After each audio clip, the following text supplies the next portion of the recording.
The brief at the Natural History Museum was to create concrete pathways using the sands and aggregates from the geological formation of Britain.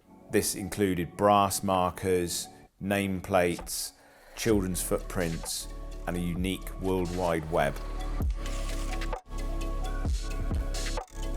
The complication with this project was no ready-mix company would supply the type of concrete we needed with the type of aggregate.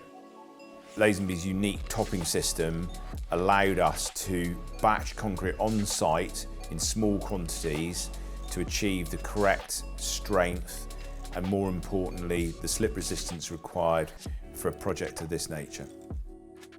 The Lazenby topping system can be used internally and externally.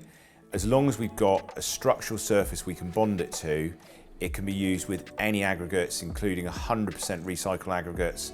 It can be moulded and formed into precast. It's load bearing, ultra durable and slip resistant. The Urban Nature Project is a great example of Lazenby working with the architects J&L Gibbons and Field and Fowles, producing all the samples to put the trustees at ease that they were choosing the correct material.